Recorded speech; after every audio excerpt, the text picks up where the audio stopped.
এটা থেকে চারটে সাউন্ড উৎপন্ন হয়, বেই, ব, বা, ব্যা।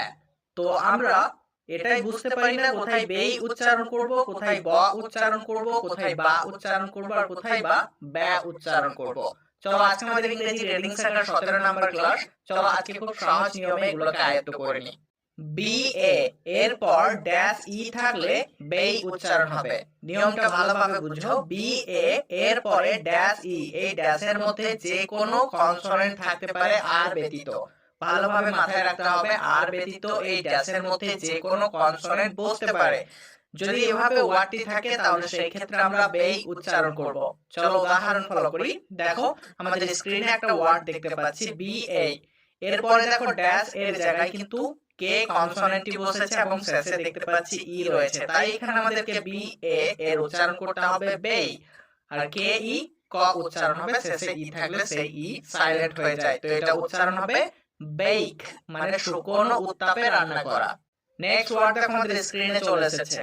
দেখো আমরা বি এ এর পরে কিন্তু ড্যাশ এর জায়গাতে এল কনসোনেন্টটি দেখতে পাচ্ছি আর শেষে দেখতে পাচ্ছি ই, তাহলে এখানে বি এ এর উচ্চারণ করব বেই আর এল ই ল, বেইল, মানে গাদা ভর্তি মালপত্র।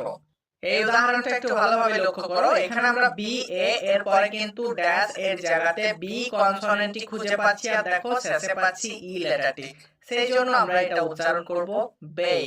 তো বি এ বেই আর বি ই তে ব উচ্চারণ হবে বেইপ, বেইপ, মানে শিশুর আদুরে ডাক। শিশুর আদুরে ডাককে বলা হয় বেইপ। চলো আমরা পরের উদাহরণটা দেখি। এই উদাহরণটা একটু লক্ষ্য করো। এখানে আমরা বি এ এর পরে কিন্তু ড্যাশের জায়গাতে এস খুঁজে পাচ্ছি এবং শেষে পাচ্ছি ই, তাই এখানে বি এ এর উচ্চারণ করতে হবে বেই আর এস ই স, বেইস, মানে ভিত্তি বা ঘাঁটি। তেমনি করে বলতে পারি বেইন, মানে ধ্বংসের কারণ। তো প্রত্যেকটা উদাহরণেই আমরা বি এ এর পরে ড্যাশের জায়গাতে যে কোনো একটা কনসোনেন্ট পেতে পারি এবং শেষে ই থাকলে পরে সেই ক্ষেত্রে বি। এবার এসো আমরা দেখব বি এ, এই দুইটা যখন শব্দের প্রথমে থাকে তখন আমরা ব্যা উচ্চারণ করে থাকি। তো কখন করব ব্যা সাউন্ড? নিয়মটা জেনে নাও। যদি বি এ এর পরে জি, এন, টি, D, C K, S H বা টি টি এই বর্ণগুলো খুঁজে পাই, সেই ক্ষেত্রে আমরা ব্যা সাউন্ড করব। ব্যা। উদাহরণ ফলো করি। বি এ জি, একটু ভালোভাবে লক্ষ্য করো। এখানে আমরা বি এ এর পরে কিন্তু জি লেটারটি খুঁজে পাচ্ছি, তাই এখানে বি এ এর উচ্চারণ করতে হবে ব্যা আর জি তে গ, ব্যাক, মানে থলে। ব্যাক মানে থলে। পরেরটা দেখো বি এ টি, একটু ভালোভাবে লক্ষ্য করো। এখানে আমরা বি এ এর পরে কিন্তু টি বর্ণটা খুঁজে পাচ্ছি, তাই এখানে আমাদেরকে বি এ এর উচ্চারণ করতে হবে ব্যা।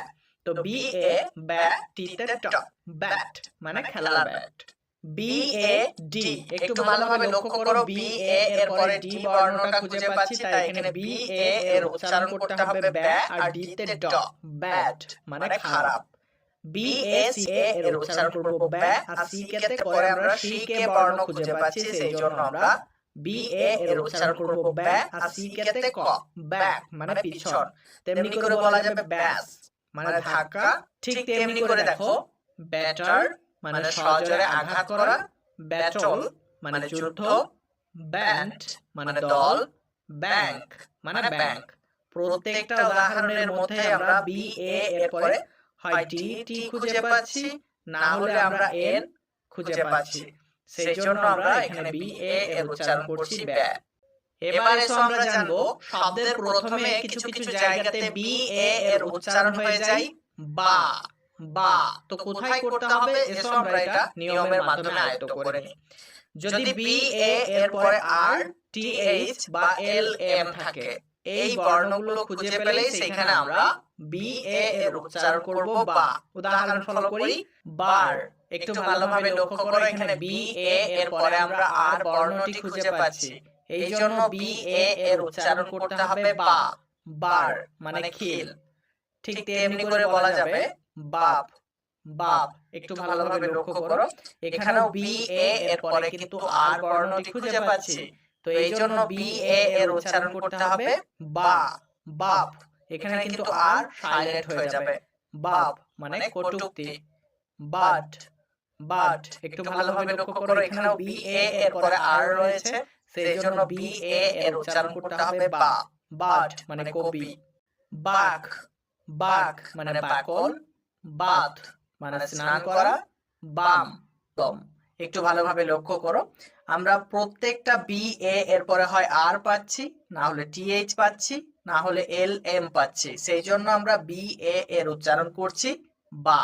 এবার এসো আমরা দেখি বি এ এর উচ্চারণ কোথায় আমরা ব করব, ব, ব। তো নিয়মটা হচ্ছে বি এ এর পরে যদি এল এল থাকে, সেই এল এল দিয়ে যদি ওয়ার্ডটি শেষ হয়ে যায় তাহলেই কিন্তু আমরা বি এ এর উচ্চারণ করব ব। যেমন বল, বল। একটু ভালোভাবে লক্ষ্য করে এখানে কিন্তু বি এ এর উচ্চারণ করছি ব। কেন করছি? কারণ শব্দের শেষে আমরা পাচ্ছি এল এল, এই এল এল দিয়েই ওয়ার্ডটি শেষ হয়ে গেছে, সেই জন্য আমাদেরকে এই বি এ এর উচ্চারণ করতে হবে ব। বল মানে খেলার বল। তো বন্ধুরা আজকে এই পর্যন্তই, সাক্ষাৎ হচ্ছে তোমাদের সাথে পরের ক্লাসে। ভালো থাকবে।